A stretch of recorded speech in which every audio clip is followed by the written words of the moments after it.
Law of supply में क्या किया हमने? Law of supply as the price rise supply rise, price fall supply also fall. So they are in a direct relationship. Direct relationship. Okay, it is a positive relationship. और क्या कहता था? Upward. बराबर है? And the price rise, supply also rise. It goes the upward slope. It's the law of supply. Okay. Now exception. Exception means जिसके पर rule apply नहीं होता है. That is exception case. क्या ना? आप समझ लो धन्नो स्पोर्ट्स में ये एक सब्जेक्ट में इधर उधर हुआ तो भी उसको क्लियरेंस हो जाएगा क्योंकि वो स्पोर्ट्स कोटा से और मिला लिया स्पोर्ट्स कोटा नहीं डाली तो एक्सेप्शन केस है. ऐसा भी क्या होता ही है स्पोर्ट्स कोटा? नहीं सर, बोले कि नेशनल के लिए ना उसका उसके पीछे स्टैम्प करके छपा है. आप नेशनल के लिए ना पहले बंदर है तो see the exception case sport Kota. अभी कॉलेज स्टूडेंट मेरा इस बार कॉल में है तो उसका मतलब दिखता नहीं ज़्यादा, ठीक है ना? तो उसको एक्सेप्शन केस है तो उसको हाफ एन आवर एक्स्ट्रा मिलता पेपर करने के लिए. और प्लस वो चाहे तो कि वो बोलेगा और कोई और उसको डिक्टेट मीन्स राइटिंग करने कोई और रहेगा. तो एक्सेप्शन केस है. बहुत लोगों का नेचुरली राइटिंग बहुत स्लो होता है तो लोगों को भी मिलता है एक्स्ट्रा हाफ एन आवर और 45 मिनट्स. क्या बात करते हैं? मैं भी जानबूझ के बोल रहा हूँ, मेरा भी स्लो होता है, मेरे को भी ज़्यादा टाइम तो वो आपको रिकॉग्नाइज हॉस्पिटल से अप्रूव करके लाना पड़ेगा कि आपका हैंड राइटिंग नेचुरली बहुत स्लो है. क्या बात कर रहे हैं? उसके लिए क्या करना पड़ता है?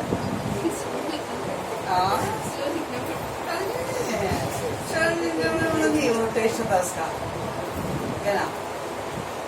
टेस्ट हो भाई, सबका टेस्ट होता है भाई. तो टेस्ट के थ्रू आना पड़ जाता है कि वो इसका है. ओके, चलो कर दिए, उसको भी आएगा भाई. Exception case. Exception means the law is not applied simply. Okay ना? तो what is that? When the price rise, supply fall, cross हो रहा है, and price fall, supply rises. That is called an exception. Okay? Price rise हो तो normally supply also increase, but यहाँ पे price rise होने पे supply में क्या करना? Decrease करना. Fall हो रहा है. अब when the price fall, supply get rises. Opposite relationship जा रहा है. Here the direct relationship है. Here negative or indirect relationship. Negative relationship going out. It is called exception to the law of supply. Cover है exception is where the law is not applied. Okay. Let's take the first introductory part.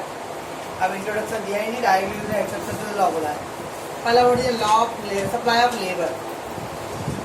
बराबर समझने का. Supply of labor. Okay. Here the wages or salary, wages or salary treated as a like a price. Wages और salary को क्या treat करते हैं लोग? As a price, just like a price. Okay. And the number of hours you working, numbers of hours of service. कितने घंटे employees क्या कर रहे हो? They were working. That is called quantity supplied.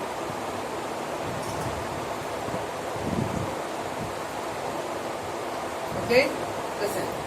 So wages or salary treated like a price, and the number of hours of service the people are offering, that is called a quantity supplied.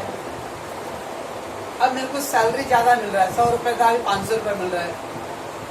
Okay, तो how I will react as a labor? हर एक इंसान जब आप know that purchase money क्या होता है? पैसे क्या है? इसके अंदर परचेजिंग पावर है ना? purchasing power, and people have unlimited wants. So because of the finance, he will satisfy their wants. He need more and more money. So for more and money, he will work more and more. Okay? तो क्या होता है? When the wages increases, people will work more hour. अब suppose अगर 1 घंटे का मेरे को 100 रुपए दे रहा था, okay, 100 rupees per hour, I am working 3 hours. Boss बोलता है भाई आपको मैं 200 रुपए पर घंटे दूंगा, 5 घंटे काम करो. बोला हाँ अच्छा ना, per hour 200, so I am working 5 hours. So as the salary increase, I am working more. Boss बोलता है मैं तुमको 1000 रुपए पर आवर दूंगा, 12 घंटे काम करने पड़ेंगे. बस सर 1000 रुपए पर आवर, 12 घंटे, 12,000 मिल जाएगी दिन में. चलो बॉस बोलता है 5,000 रुपए पर मंथ पर आवर दूंगा, आप मेरे को 20 घंटे काम करके दो. मैं करूंगा. बॉस बोलता है मैं आपको 10,000 रुपए पर आवर दूंगा, आप मेरे को 24 घंटे काम कर दो. मैं बोलूँगा रहने दो भाई, मैं यहाँ हूँ वही.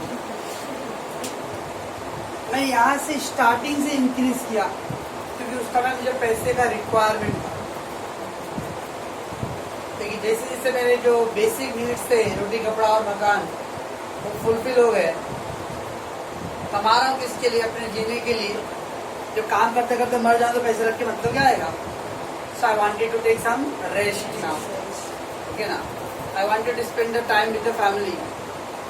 ओके, तो that's why I wanted to help. तो इनिशियली अरे क्योंकि जब मेरी रिक्वायरमेंट फुलफिल नहीं होता, I wanted more and more work, कि ज्यादा काम करूंगा तो ज्यादा पैसा आएगा, तो मैं परिवार वालों को ज्यादा खुश रखूंगा. बट जिसके लिए कमा रहा मैं उनके लिए टाइम ही नहीं दे रहा, तो मतलब क्या है? ठीक है ना. सो एक बार हर इंसान के लाइफ में ऐसा होता कि उसके जो एवरीबॉडी हैविंग द प्लान, जैसे मैं अपने जीवन में अपने फैमिली को यहाँ तक मीन्स उस लेवल तक लेके जाना चाहता हूँ. Thereafter they wanted to some take rest, retirement. Why you wanted to retire? मुझे लगता है और काम कर सकता है, पर लगता है कि नहीं यार मीन्स लाइफ की जो ड्रीम थे वो फुलफिल हो गए. अब वक्त आ गया है कि नहीं, अब एनफ इज एनफ, अब अपने फैमिली के साथ टाइम स्पेंड करना.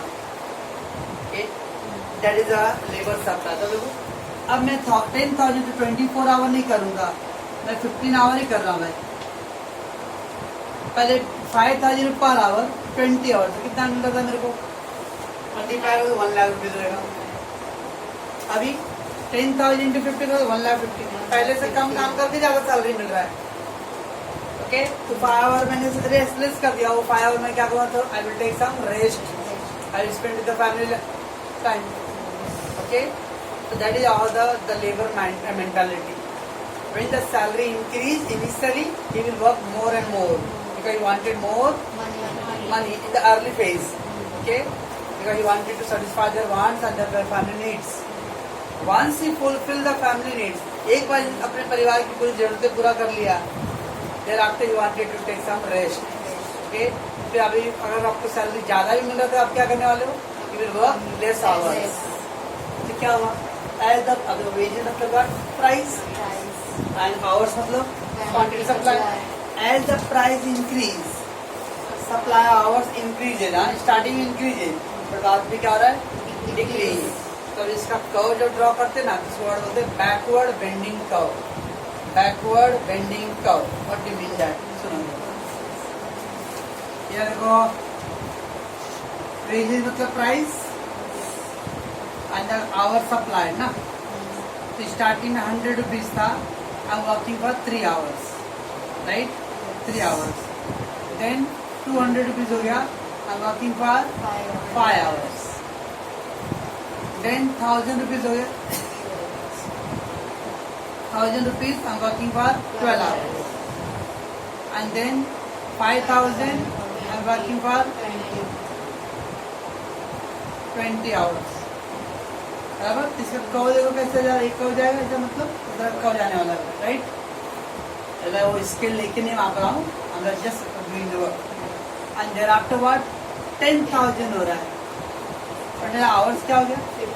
15. इधर लिखो 15 है ना। देखो अभी ये पॉइंट आ रहा है, ये इंक्रीज हो रहा है, इंक्रीज हो रहा है, अभी इस साइड जाने वाला डैडी का इनिशियली और अपवर्ड जा रहा था ना, फिर आफ्टर क्या गया बैकवर्ड बेंडिंग, बेंड मतलब टर्न हो गया। Okay, labour supply of hours initial phase में क्या आएगा, he will work more and more and more and more because he wanted to earn the money, but thereafter after satisfying he wanted to take some rest. Okay, so even though the salary increased but he will not work more and more. 90s के time में लोगों को Dubai, Saudi, gulf country जाने का बहुत एकदम craze था। मेरे पापा भी गए थे क्योंकि उस समय इंडिया में इनकम बहुत ही कम, 400 रुपये 500 रुपये महीने का पगार मिलता था, उतने पॉसिबल नहीं था फैमिली चलाना, तो ज़्यादातर हो जाते थे दूर। पर 2-4 साल 5 साल का है और तो बात फैमिली सेटल डाउन हो गया। अब परिवार से उतना दूर, एक तो दिमाग में कुछ पड़ गए तो वहाँ से आने देते नहीं थे। चल भाई हो गया, सेटलमेंट हो गया, जो भी रिक्वायरमेंट था, अब चलो भाई फैमिली के साथ टाइम मिला गया, जितना उधर कमाता और इधर कमाना। तो that is all the labour supply, exception to the law of supply. Why exception है बिकॉज दो क्योंकि लॉ ऑफ सप्लाई में तो as the price increase already it is going to increase. तब देखो यहाँ इनिशियल एक स्टेज तक तो इंक्रीज हो रहा है, बट देयर आफ्टर क्या हो गया, decrease. Okay, that is called exception. Supply of labour exam में इस पे सेपरेटली शॉर्ट नोट्स आएगा, ओनली सप्लाई ऑफ लेबर पे, like the given goods, given paradox है ना। So labour supply is the total number of hours work that the worker is work at a given wages rate. Okay, total number of hours that the worker is work for a given wage rate, it is represented graphically by the supply curve. In case of labor, the wages rate rises, the supply of labor hours also increases. वो जो wages rate है ना, वहाँ अपने knowledge के लिख के रखो प्राइस, wages rate के लिख के रखो प्राइस। ये और क्या बोलते हैं, ये पेंसिल उसके जो दी गई नकल का, और क्या बोलते भाई आवर नंबर ऑफ आवर क्या क्वांटिटी सप्लाई। ओके है ना, आगे number of hour second line में number hours that is quantity supply. It means as the wages will increase the people will work more and मोर।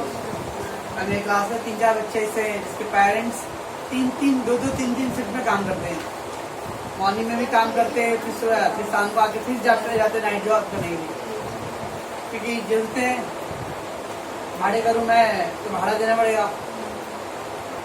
एक दिन सुबह में खाली एक शिफ्ट में काम किए तो आपको 15,000 अगर मिल भी रहा है, तो 6-7,000 तो उनका भाड़ा, 2,000 लाइट बिल पानी में सब हो गया, तो कहाँ हो गया हवा।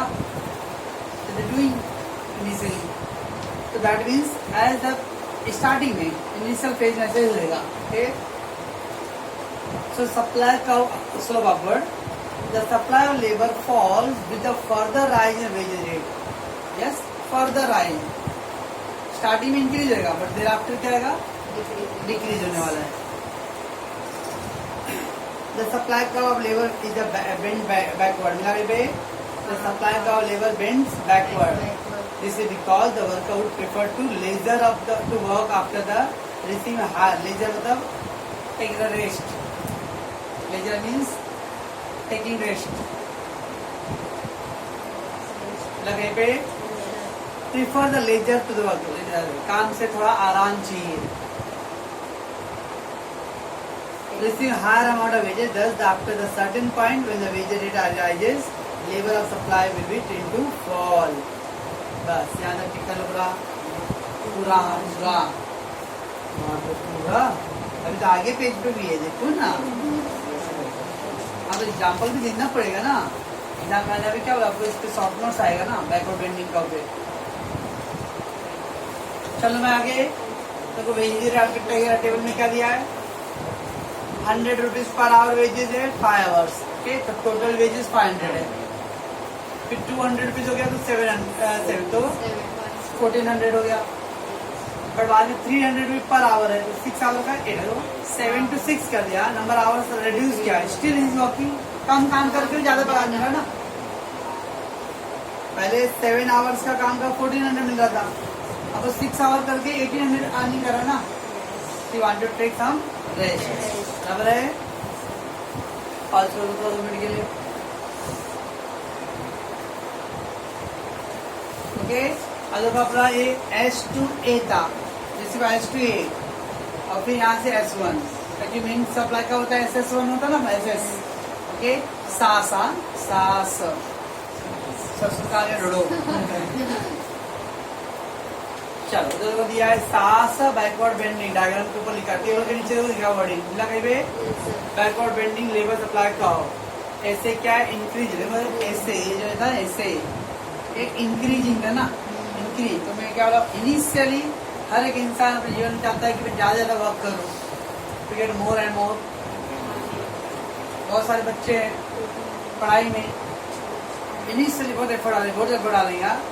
अब थोड़ा सा भी एकदम क्लास में तो एक फर्स्ट रैंक आ रहा है ना, एक दो एग्जाम में, उसके बाद धीरे धीरे उसका करा, अब वो पटेल बन गया है, वो हवा में उड़ रहा है, ओके। अपने प्लेयर ऋषभ पंत, ओके, पृथ्वी शॉ एक दो मैच खेल लिए ना, बस अब छा गए एकदम, बस अब वो पटेल हो गए, अब धीरे नीचे।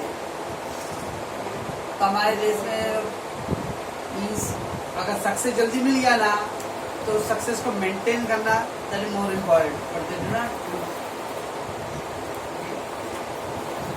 एक दो मैच खेल लिया, IPL खेल लिया, करोड़पति बन गया, तब क्या होता है भाई, हो गया बहुत हो गया, चलो भाई। तो ये जो टाइम तक क्या आता है, इनिशियली आपने working, you work more, okay, and then after you wanted to now take some rest, just a leisure time there, table गया, मिला कहीं पे, मिला गया सबको? Yes, sir. So in the diagram, the supply labor hour is shown on the x-axis and the wages rate per hour shown on the y-axis. You know the wages rate means the price का डालते हम लोग y-axis पे, and number hour work is the quantity supplied is x-axis, okay? So common है. So curve SSA, SAS represent the backward bending supply curve, right? Because when the wages rate is 100 per hour, the hours of work is 5 hours, okay? The total amount of wages received 500. When the wages rises to 100 to 200, he will work for 7 hours. That is our total wages 1400. वो table पे दिया. At this point, the laborer enjoy the highest amount 1400 and work for 700. If the wages rises to further 300, the total amount wages may rise, but the laborer prefer to take some rest, okay, and deny to work for the extra hour. Of course, क्या वाला भी अगर कोई भाई 10,000 देता है 1 घंटे का 24 घंटा काम करो भाई, साहब रंदो अपना पैसा आपके पास, मैं जितने में खुश हूँ, है ना। अगर फैमिली छोड़ दो, अपने हर इंसान चाहता है अपने लिए जिए भाई, तो 24 घंटे काम ही करो तो जीऊंगा कभी, ओके। तो that means he wanted to take the rest, thus he is ready to work for only 6 hours. At this point, the supply curve bend backward, which become the exception to the law of supply, because law of supply simple rule था, price increase तो supply increase होना चाहिए, but यहाँ initially तो increase हो रहा है, but thereafter क्या जा रहा है, decrease हो रहा है. That's what is called backward bending. Okay, इसका डेट को देखो, pause. आज आते नहीं, अब एग्रीकल्चर गुड्स का प्राइस इंक्रीज तो सप्लाई इंक्रीज, पर सपोज दैट अभी जैसा अभी कल ही न्यूज आ रहा था, कितना भाई कितना मेहनत करते यार, चल भाई। तो हाँ, रांची में वहाँ पे फ्लावर इतना बम्पर इस बार हुआ है, 1 रुपए किलो भी नहीं बिक रहा है मंडी में, 100 किलो का 100 किलो लेके जा रहे तो उनको अरे कुछ कितना 18 रुपए या कुछ मिल रहा है, 18 रुपए तो भी कहीं कहीं सब जगह नहीं, 100 kg 18 रुपए में, ओके। और उस मंडी के लिए आजकल भीड़ लगाए हैं किसान कानून, क्या फायदा भाई। और उसका जो एक बिस्सा बोलते हैं, हिस्सा बोलते हैं, बिहार में कट्ठा बोलते हैं। ओके, 1 एकड़ का 25वां पार्ट, 125 पार्ट, उतने पे खर्च 4,000 रुपये बेचारे को हुआ है। उसका प्रोडक्शन, दवा चाहिए, खाद चाहिए, पानी चाहिए, 4,000 खर्चा हुआ और 18 रुपये मिल रहा है। वाह, ये हमारे देश का किसान का हालत है। ओके, अब पब्लिक को ऐसा ही पूरा बम्पर प्रोडक्शन हुआ तो ये पब्लिक को सस्ता मिल रहा है, पब्लिक को तो ही रेट पे मिल रहा है और महंगाई रेट पे मिल रहा है। तो खा रहे कौन? Agent, agriculture product. क्या आएगा? जब मानसून बेटर रहेगा तो प्रोडक्शन बम्पर रहेगा। जब बम्पर, किसानों को बम्पर हुआ ना तो भी नुकसान ही है। जितना ज्यादा बम्पर स्टॉक होगा तो प्राइस एकदम चीपर हो जाए उनके लिए। ओके ना।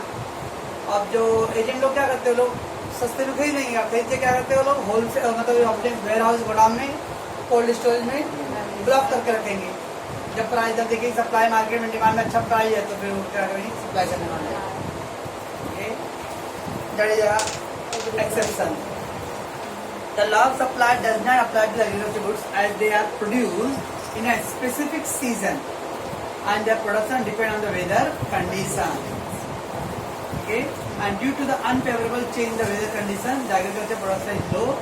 Their supply cannot be reached even at the higher price. Because ऐसा वर्षा, अगर सपोज अभी तो क्या दिया वर्ड? अनफेवरेबल कंडीशन, मतलब मौसम, बारिश एकदम बहुत ज्यादा हो गया तो बारिश ज्यादा तो फसल तो खत्म, प्रोडक्शन लो। ओके, अभी सब लोग बीच में कांदे का भाव बढ़ रहा था भाई, तो बहुत सारे फार्मर को बेचारा कांदा ही नहीं था।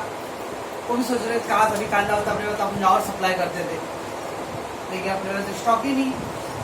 Y? Because we don't have means weather condition unfavourable. तो प्राइस ज्यादा होकर भी दे रहा है सप्लाई, प्रोडक्शन लेस, और समटाइम का बम्पर ज्यादा हो गया प्रोडक्शन तो प्राइस लोअर है, फिर भी उनको सप्लाई करना ही पड़ रहा है क्योंकि उनको रखने के लिए कोई जगह ही नहीं है। They don't have cold storage. Okay ना, तो that is the reason.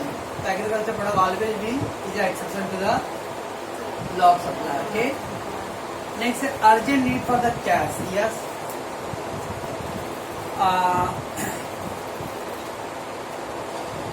Suppose that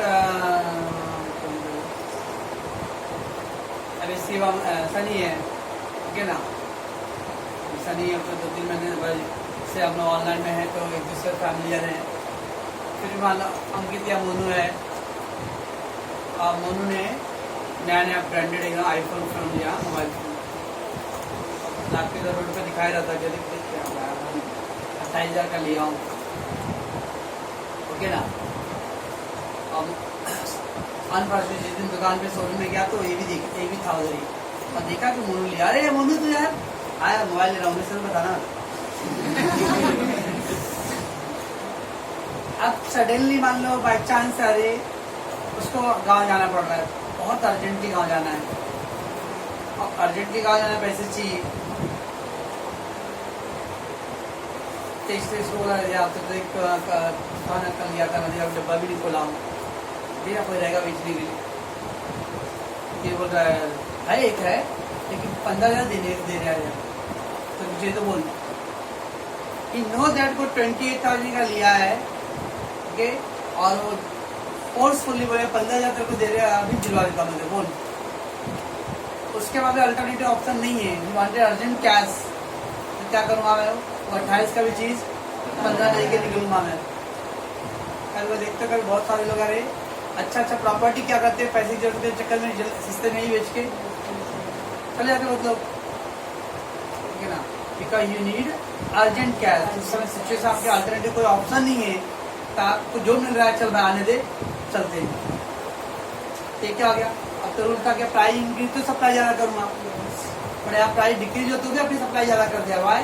you need more cash, urgent cash. Okay, if the seller is in the urgent need of hard cash मतलब cash, okay, he may sell his product at which may be below the market price. Yes, बहुत सारे वाले stock में लिए रहते हैं, 50 kilo, 100 kilo, 500 kilo godown में pack करके रखे हैं, but he need urgent cash एकदम। कोई भी रीजन रहेगा उनको पर्सनली। ओके, क्या करे, जल्दी जल्दी सेल ऑफर लगा है, 50% ऑफ, 30% ऑफ, 40% ऑफ, वो जल्दी जल्दी अपना स्टॉक खत्म करने चाहिए क्योंकि उसको जल्दी कैश चाहिए अभी इस समय। So that is a exception to the law of supply. Okay. Next है perishable item. शाम को 6, 7, 8 बजे तक जाओ पाइपलाइन में सब्जी मार्केट में, पालक कैसे 20 रुपये जो भी रहेगा, अभी 15-20 जो भी रहेगा। ओके। और रात को 10, साढ़े 10 बजे जाओ, कैसे पालक 8, 10 रुपये, 12 रुपये। नो क्या रात को 10:30, 11 बजने आ गया तब कौन कस्टमर ज्यादा आएगा, या तो फिर अगले मॉर्निंग में बेचना पड़ेगा, जब तक वो क्या आएगा, खराब हो जाएगा पालक। ओके ना, तो कम से कम कॉस्ट तो कवर हो जाए अपना, घर से तो नहीं भरना पड़ेगा एटलीस्ट। तो वही शाम को 6 बजे का प्राइस और रात को 10:30, 11 बजे का प्राइस देखो तो बहुत फर्क रहेगा। ओके ना। पेरिसेबल आइटम है, पेरिसेबल आइटम जल्दी पेरिस हो जाएगा। She wanted to recover the cost as much as possible. What will happen when the price is lower? Then also you will supply more because you have a fear that you may get a loss. बराबर ना। अगर वो कांदा बटाटा है तो मानो वो थोड़ा ड्यूरेबल नेचर का टाइप का है तो आप होल्ड करोगे, लेकिन साग सब्जी है तो क्या है वो तो जल्दी खराब होने वाला है। ओके ना। कभी देखिए सुबह पालक शाम का जो सुबह बेचते ऐसा लगता है कि वो बेहोश हो गया है। ओके ना, वो आईसीयू में एडमिट वाला पालक दिख रहा है। ओके, तो उस पालक का प्राइस और शाम को 6 बजे का पालक का प्राइस दोनों में बहुत डबल फर्क रहेगा। So in case of perishable goods, the supplier would prefer offer the sell more quantity at a lower price to avoid the losses. Why? You wanted to recover the cost. At least cost cover हो जाएगा, घर से घाटा ना भरे। Okay, वहाँ पे add कर दो, ब्रैकेट में डालो, avoid the losses है ना, that is recover wanted to recover the cost. That is wanted to recover the cost.